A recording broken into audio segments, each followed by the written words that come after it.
First contact's price. The quantum arrays at the Mauna Kea Observatory had been silent for months when Dr. Sarah Chen noticed the anomaly. It wasn't the usual background radiation from distant stars or the steady pulse of known pulsars. This signal had a pattern, a complexity that spoke of intelligence.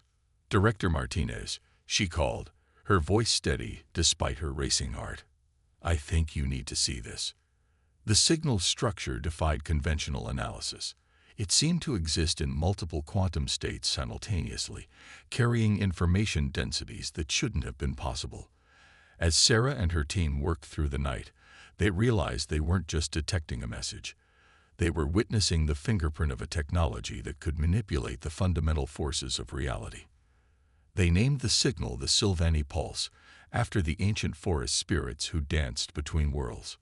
None of them could have known how darkly appropriate that name would become. The response to humanity's answering signal came 3 days later. It arrived not as radio waves or light, but as a cascading wave of quantum distortions that transformed the very air above every major city on Earth. The Sylvani had arrived. Their ships emerged from rifts in space-time, biological vessels that seemed to grow from nothing, their surfaces rippling with patterns that hurt human eyes to look at. They were beautiful in the way deep-sea predators were beautiful, all sleek efficiency and deadly purpose. First contact should have been humanity's greatest moment. Instead, it became our darkest hour. The Sylvani spoke through quantum-entangled broadcasts that reached every electronic device simultaneously. Their message was simple. Earth possessed something unique in the galaxy, the highest concentration of complex biological consciousness ever discovered. To the Sylvani, this made our planet the ultimate prize. Your species has developed an extraordinary neural architecture. The alien message stated, your brains possess quantum coherence capabilities that we have spent millennia trying to artificially reproduce. We offer you a choice. Surrender and allow us to harvest this potential from your population, or we will take it by force. You have 48 hours to decide. In the chaos that followed, Dr. Chen discovered something the Sylvani had missed. While analyzing the quantum signatures of their ships, she noticed that human observation seemed to affect their biotechnological systems in unexpected ways. It wasn't just that humans could perceive their quantum technology. Human consciousness was somehow interfering with it. Working from a hastily converted bunker beneath the Rocky Mountains, Sarah assembled a team of the world's leading experts in quantum physics, neurology, and biotechnology. As the hours counted down to the Sylvani's deadline, they raced to understand why human brains could influence alien technology. Dr. James Rivera, a neurologist who had been studying consciousness for decades, made the breakthrough. Look at these patterns, he said, pointing to a holographic display showing the quantum interference effects. When human minds focus on the Sylvani tech, our neurons don't just observe the quantum states, they entangle with them. We're not just seeing their technology, we're becoming part of it. The implications were staggering. The very thing the Sylvani wanted to harvest from humanity might be the key to defeating them. But as the team worked to weaponize this discovery, the aliens grew impatient. The first attack came 6 hours before their deadline expired. A Sylvani harvest ship descended over Singapore, its surface writhing with organic technology. The city's defenses, missiles, electromagnetic pulses, even experimental plasma weapons, passed harmlessly through the vessel's quantum-shifted hull. The ship's response was devastating. Tendrils of living metal reached down from its belly, piercing buildings and infrastructure alike. Where they touched, human consciousness itself seemed to cry out in alarm. People collapsed as their minds were forcibly interfaced with alien systems, their neural patterns being copied and consumed by the biological computers of the Sylvani. Sarah watched the footage with horror and determination. We don't have days or even hours anymore, she told her team. Every minute we wait, more human minds are being harvested. We need a prototype now. As the sun set on humanity's first day of alien contact, Dr. Chen made a decision that would change the course of human history. If the Sylvani wanted to harvest human consciousness, She would show them exactly what human consciousness could do when pushed to its limits. In a sealed laboratory deep underground, she activated the quantum resonance chamber they had built. Inside, her own brain would serve as the first test subject for humanity's desperate countermeasure. As the chamber hummed to life, Sarah felt her consciousness expanding, touching the quantum field in ways she had never imagined possible. The Sylvani had come to harvest humanity's potential. Instead, they would become the catalyst for its emergence. As Sarah's mind touched the quantum realm, she realized that first contact wasn't going to be humanity's end. It was going to be our beginning. The real question was, how many would survive the transformation? The neural revolution. When Dr. Sarah Chen emerged from the quantum resonance chamber, her eyes glowed with an inner light that hadn't been there before. The scientists monitoring her vital signs exchanged worried glances as quantum field sensors around the laboratory registered impossible readings. "I saw it," she whispered, her voice carrying an echo that seemed to ripple through multiple dimensions. "I saw how we can fight them." The Sylvani's harvest of Singapore had left thousands in catatonic states, their minds stripped of the neural patterns that made them unique. But Sarah's exposure to concentrated quantum fields had revealed something extraordinary. Human consciousness wasn't just passive data to be harvested. It was an active force that could reshape quantum reality itself. Colonel Maya Rodriguez, the military liaison to the project, watched the preliminary test results with growing excitement. "How soon can we replicate this effect in other subjects?" "That's the thing," Sarah replied, her movements leaving trailing afterimages in the air. "We don't need to replicate it exactly. Every human mind has this potential. We just need to wake it up." The next 12 hours transformed the underground facility into a crucible of human evolution. Dr. Rivera's team discovered that exposure to the quantum resonance chamber didn't just enhance neural activity. It awakened dormant capabilities that had always existed in human DNA. The first breakthrough came when they tested a group of volunteers. Each person who underwent the quantum awakening emerged changed. Their consciousness expanded beyond normal human limits. But each manifestation was unique, as if the quantum field was amplifying their innate talents and tendencies. Maria Patel, a former quantum computing engineer, found she could mentally interface with electronic systems, her thoughts flowing through circuits like water. Jason O'Neill, an ex-fighter pilot, developed the ability to perceive multiple timelines simultaneously, seeing probability paths unfold before they happened. But it was Kenzo Tanaka, a meditation instructor with no scientific background, who demonstrated the true potential of awakened human consciousness. During his exposure to the quantum field, he didn't just observe the Sylvani's biotechnological systems, he learned to speak their language. "Their technology isn't separate from them," Kenzo explained, his calm voice belying the revolutionary nature of his insight. "The Sylvani don't build their ships, they grow them from their own consciousness. But they've lost something in the process, the ability to evolve naturally. That's why they need us." Above ground, the situation grew dire. 3 more harvest ships had descended over major cities: Cairo, Sao Paulo, and Seoul. Conventional military responses proved useless against the quantum-shifted vessels. But now, humanity had hope. Sarah's team worked tirelessly to refine the awakening process. They discovered that human minds linked together in the quantum field became exponentially more powerful. A network of awakened consciousness could generate effects that rivaled the Sylvani's most advanced technology. The first real test of their capabilities came when a harvest ship approached the Rocky Mountain facility. Instead of fleeing underground, Sarah led her team of awakened humans to the surface. As the alien vessel descended, trailing its organic tendrils, 20 human minds reached out as one. The effect was immediate and dramatic. The ship's quantum field wavered, its biological systems reacting to the unexpected resistance. The tendrils recoiled as if burned, and for the first time, the Sylvani experienced something they hadn't felt in millennia: fear. Through the quantum link, Kenzo sensed their confusion. The Sylvani had encountered thousands of species, harvested countless worlds, but never had they found prey that could fight back on their own level. "They're calling for reinforcements," he warned, his consciousness stretched between human and alien frequencies. "They're scared, but that makes them more dangerous. They'll bring their entire harvest fleet now." Colonel Rodriguez's response was grim but determined. "Then we better wake up more humans. How many can your team process?" Sarah looked at the quantum resonance chamber, then at the hundreds of volunteers already gathering outside the facility.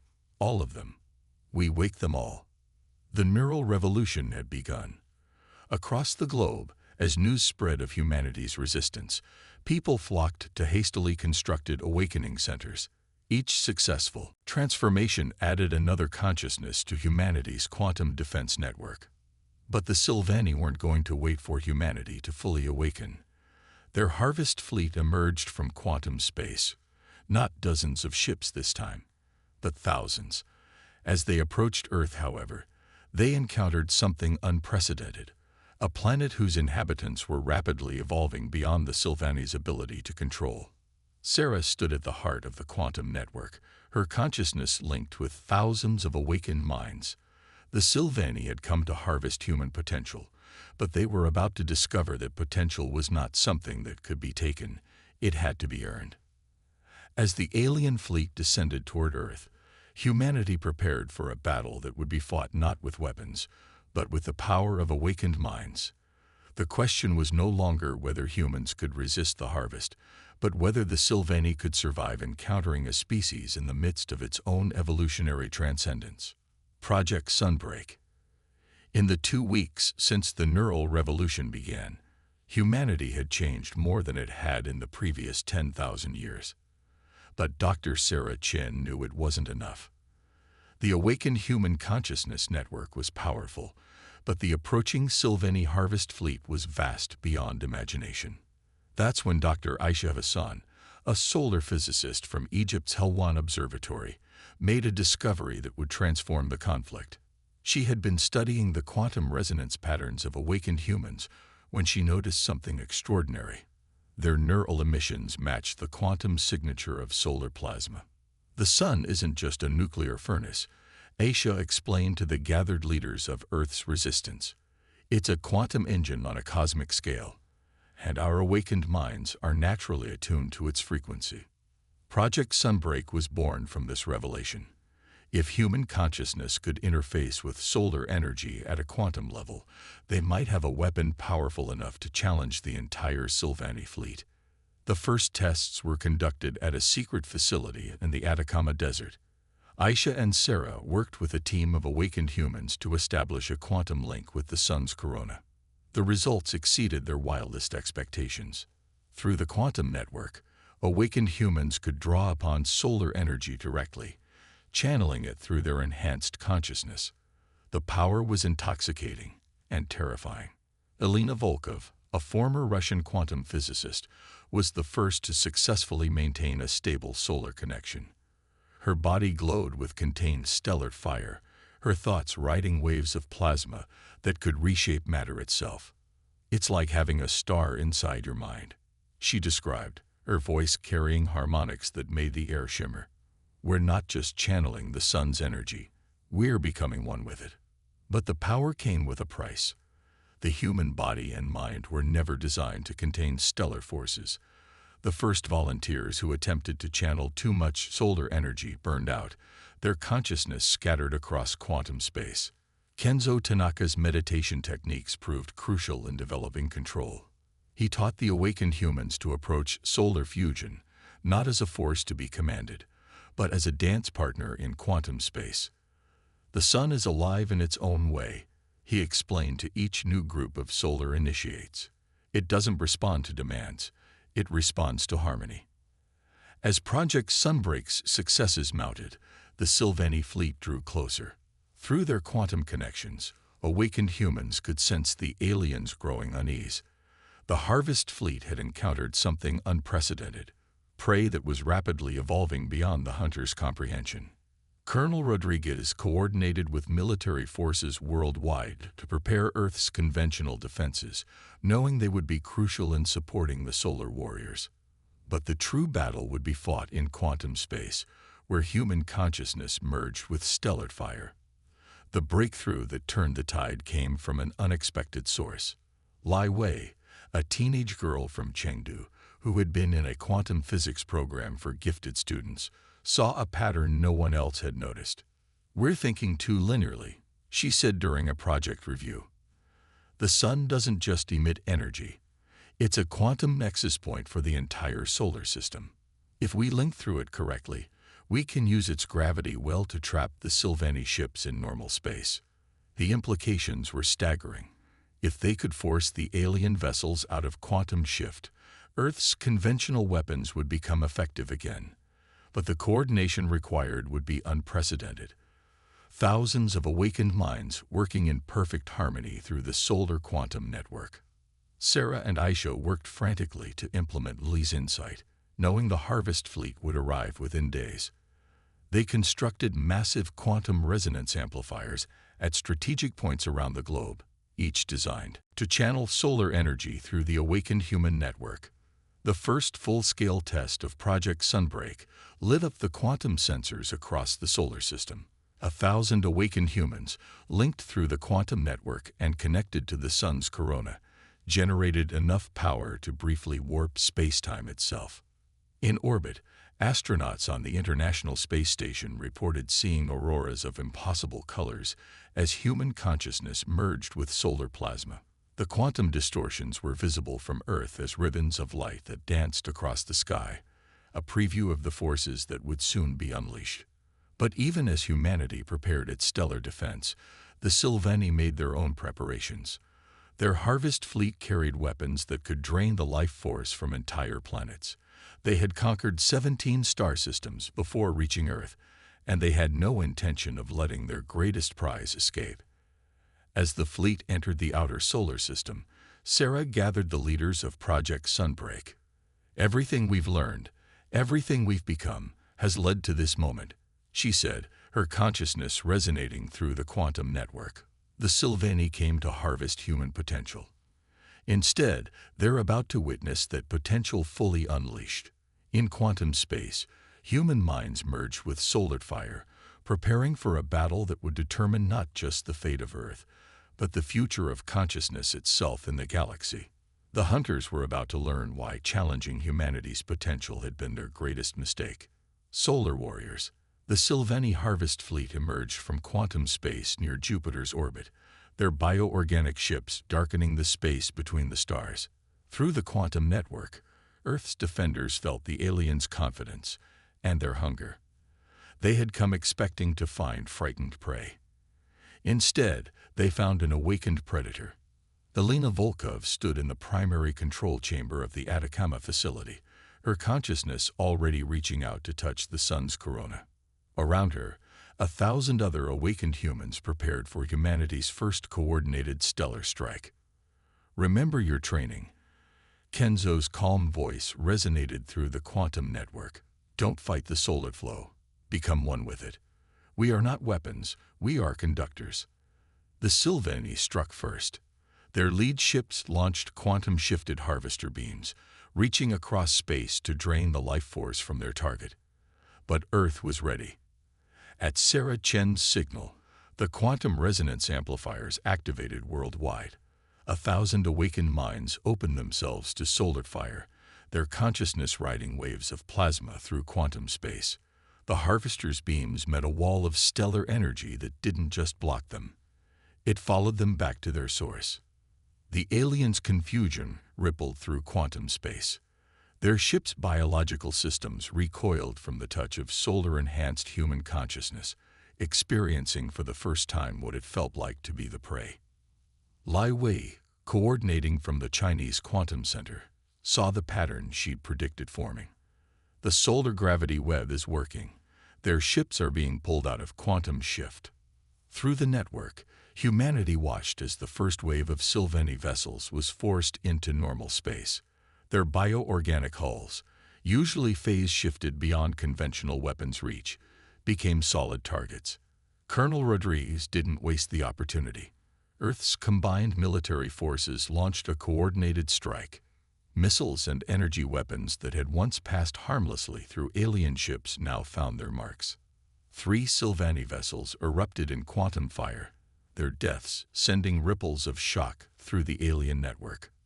But the Sylvani hadn't conquered 17 star systems by being easily defeated. Their response was immediate and devastating.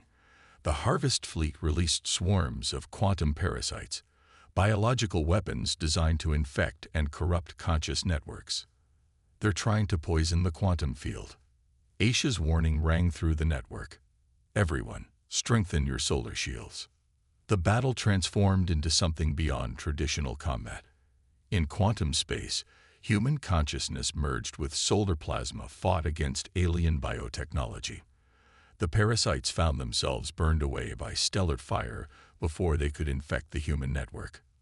Elena led the first counterattack, her mind riding a wave of solar plasma directly into the heart of the Sylvani formation. Other solar warriors followed, their combined consciousness generating quantum effects that overwhelmed alien defenses. Through their connection to the sun, humans could sense patterns in quantum space that the Sylvani's artificial systems couldn't match. Where alien ships tried to phase shift, solar-enhanced minds predicted their emergence points. Where harvesters reached out to drain life force, stellar fire cauterized quantum space itself. Driven approach seemed crude and limited. But the Sylvani had not come only to fight. Through the quantum field, Kenzo sensed something deeper in their approach. They're desperate, he realized. Their species is dying. This isn't just about harvesting us. It's about survival. Maria Patel, interfacing directly with the alien quantum signatures, confirmed his insight. The Sylvani's reliance on artificial quantum evolution had led them to an evolutionary dead end. Their consciousness was becoming increasingly fragmented, unable to maintain coherence without harvesting neural patterns from other species. In the midst of the battle, Dr. Aisha Hassan made a discovery that would change everything. Look at the resonance patterns she broadcast through the network. When our solar-enhanced consciousness touches their quantum fields, it's not just disrupting them, it's healing them. Sarah felt the truth of it through her own quantum senses. Human consciousness, naturally evolved, and now enhanced by solar energy, carried patterns that could stabilize the Sylvani's fragmenting minds. The very thing they had come to harvest could save them, not by taking it, but by learning from it. In the space between Mars and Jupiter, the greatest battle in human history became something else entirely.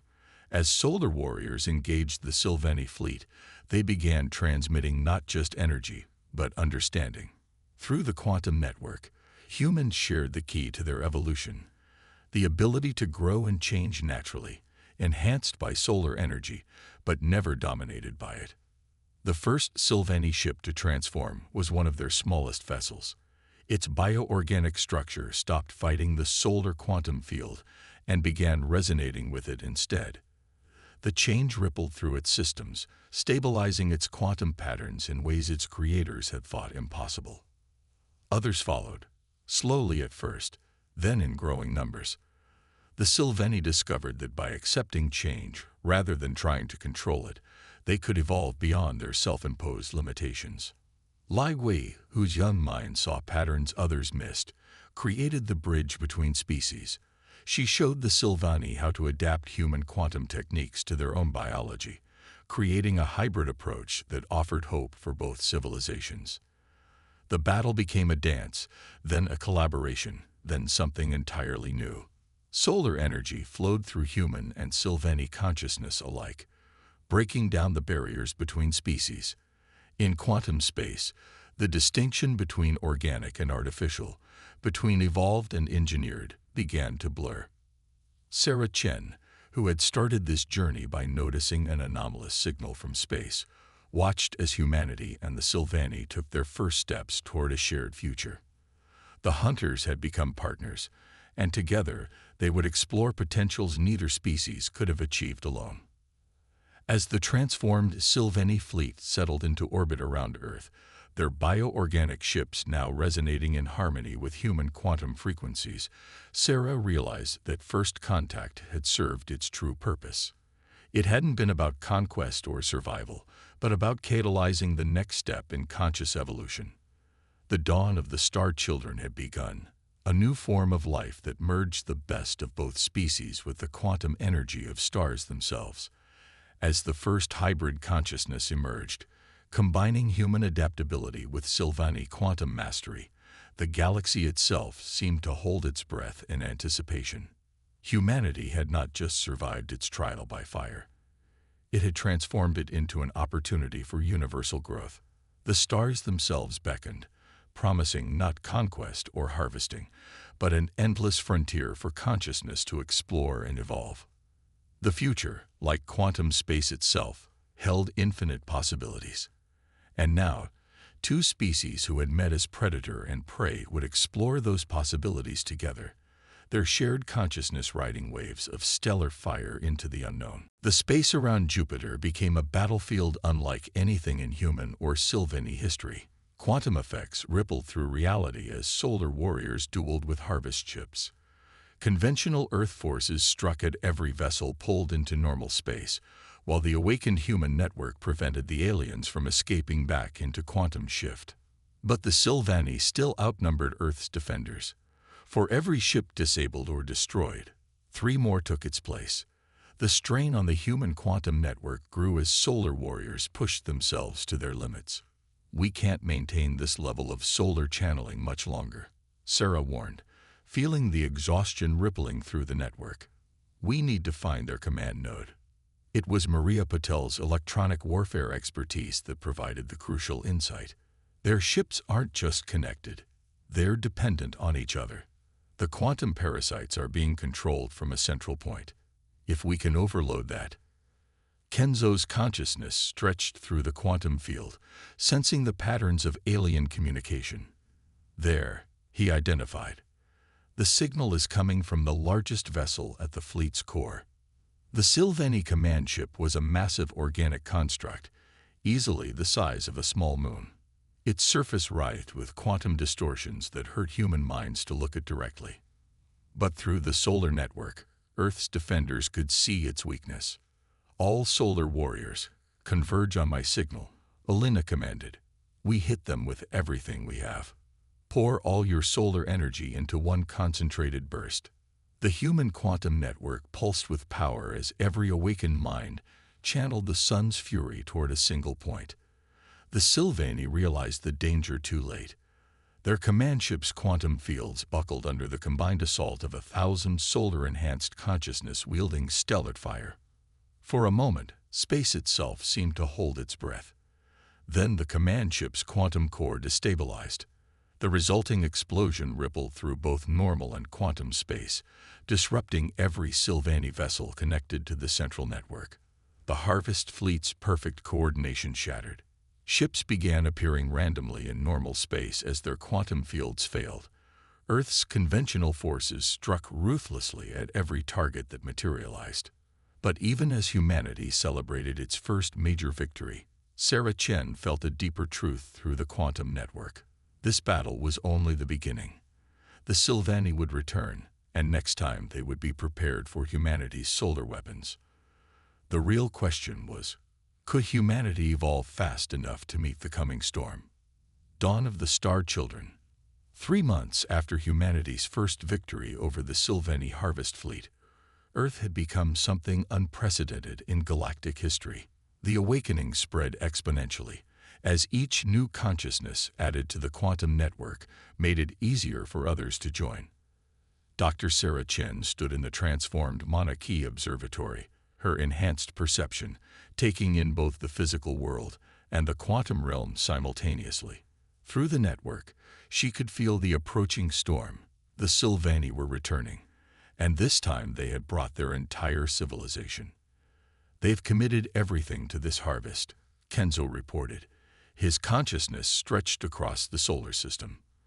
"Their whole species is here, not just warriors, but their entire population in massive arc ships." The alien fleet that emerged from quantum space dwarfed their previous force. Millions of bioorganic vessels filled the space between Mars and Jupiter, their combined mass enough to dim the sun's light on Earth.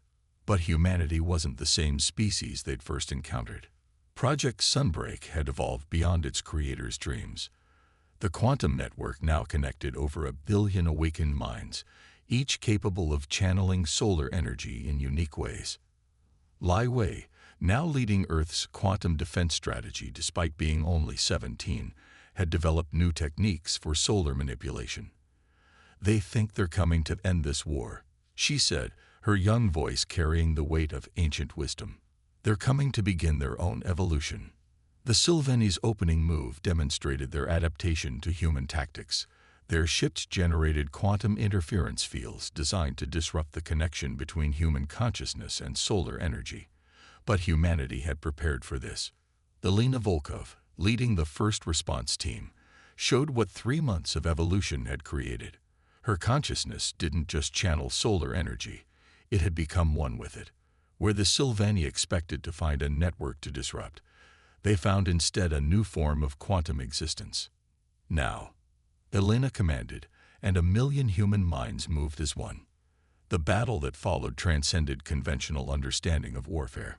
Human consciousness, merged with solar plasma, danced through quantum space in patterns that made the aliens' technology